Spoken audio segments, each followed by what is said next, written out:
નમસ્તે મિત્રો, આજે આપણે સ્ટાન્ડર્ડ 12 ઇંગ્લિશની ટેક્સ્ટબુકમાં યુનિટ 6માંથી ટ્રુ ઓર ફોલ્સ ડિસ્કસ કરવા જઈ રહ્યા છીએ અને સાથે સાથે ગીવ મિનિંગ પણ આપણે જોવાના છે. અને અત્યાર સુધીના બધા જ યુનિટ છે, આગળના બધા જ યુનિટના ટ્રુ ફોલ્સને મિનિંગ બધાના મુકાઈ ગયા છે. જો તમારે બાકી હોય તો તમે જોઈ લેજો.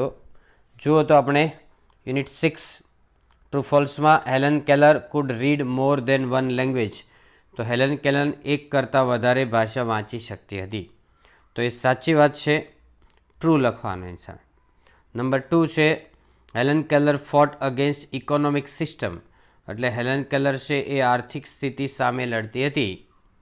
તો એ પણ સાચું છે, ખાસ કરીને ગરીબો માટે લડતી હતી. તો એ પણ સાચું છે. નંબર 3 છે the workers know they have no enemies except their colleagues. કામદારો જાણે છે કે તેમના દુશ્મનો એમના સહકર્મચારી સિવાય બીજા કોઈ નથી. તો ફોલ્સ છે. કેવી રીતે? તો કોલિગ્સ છે, કોલિગ્સ એટલે સહકર્મચારી, બરાબર. એની જગ્યાએ કોલિગની જગ્યાએ એમના માસ્ટર્સ, અહીંયા માસ્ટર્સ લખ્યું હોય તો સાચું પડે. એટલે આપેલું સ્ટેટમેન્ટ છે રોંગ છે. નંબર 3માં ફોલ્સ લખવાનું. નંબર 4 જો the workers work for other peoples country. એટલે કામદારો છે બીજા લોકોને બીજા લોકોના દેશ માટે કામ કરતા હોય છે. તો એ સાચું છે, એટલે ટ્રુ લખવાનું છે નંબર 4માં. નંબર 5 છે workers are not free if they are compelled to work for 10 hours a day. કામદારો મુક્ત નથી જો એને 10 કલાક કામ કરવાનું દબાણ કરવામાં આવે. કમ્પેલ્ડ એટલે દબાણ કરવું. તો આ સ્ટેટમેન્ટ પણ ટ્રુ છે, બરાબર. નંબર 6 છે there has never existed a true and democratic nation in the world.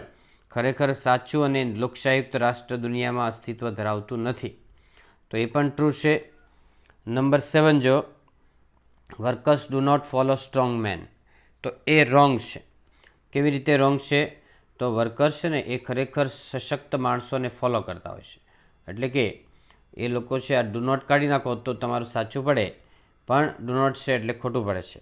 Workers છે ખરેખર મજબૂત માણસોને ફોલો કરે છે, અનુસરે છે. એટલે ફોલ્સ છે 7. નંબર 8 છે as civilisation has grown more complex the workers have become more and more enslaved. જેમ જેમ સંસ્કૃતિ જટિલ બનતી ગઈ તેમ તેમ કામદારો વધારે ગુલામ બનતા ગયા છે. તો નંબર 8 છે એ ટ્રુ છે. ત્યાર પછી નંબર 9 જો the kind of preparedness the workers want is a reorganisation and reconstruction of their whole life. બરાબર. તો જે પ્રકારની સજ્જતા છે એ કામદારો ઈચ્છે એમાં એનું પુનર્વ્યવસ્થા થાય એમના જીવનમાં, બરાબર. તો એ બધી બાબતો છે એ ઈચ્છે છે કે એમને સારો સમાજની અંદર સારી વ્યવસ્થામાં રહેવા મળે. તો ટ્રુ છે, નંબર 9 ટ્રુ છે. Workers should be obedient slaves in the army of destruction. એટલે વિનાશના લશ્કરના કામદારોએ ગુલામ બનવું જોઈએ. તો ખોટું છે. હેલન કેલર એવું કહે છે, લેખિકા ઓથરેસ, કે workers should not be obedient slaves in the army of destruction. Should not be, not આવે તો સાચું પડે. ઓકે મિત્રો, ચાલો આગળ હવે ગીવ મિનિંગની અંદર જો કે ગ્રીવડ એટલે દુઃખી થાય.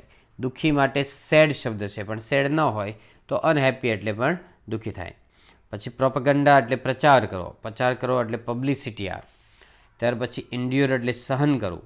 સહન કરવું એટલે ટોલરેટ, અથવા બીજો એક શબ્દ બેર પણ છે, BEAR, બેર. ત્યાર પછી પરસિસ્ટન્ટ એટલે સતત થાય. સતત એટલે કોન્સ્ટન્ટ કહેવાય, કોન્સ્ટન્ટ. ત્યારબાદ લેગસી, લેગસી એટલે વારસો થાય. વારસો માટે હેરિડિટી શબ્દ છે, હેરિડિટી એટલે વારસો. નંબર 6 છે સ્કેન્ટી. સ્કેન્ટી એટલે ઓછું.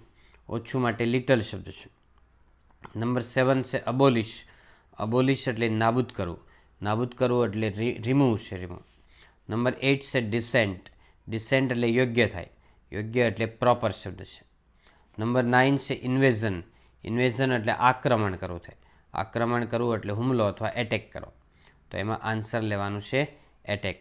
નંબર 10 છે કોન્ક્વેસ્ટ એટલે વિજેતા. વિજેતા એટલે વિજયશીલ હોય તો વિજેતા કહેવાય. એના માટે વિક્ટરી એટલે વિજેતા લખવાનું છે. Okay friends, so that's all. Happy learning, happy sharing. Thank you very much.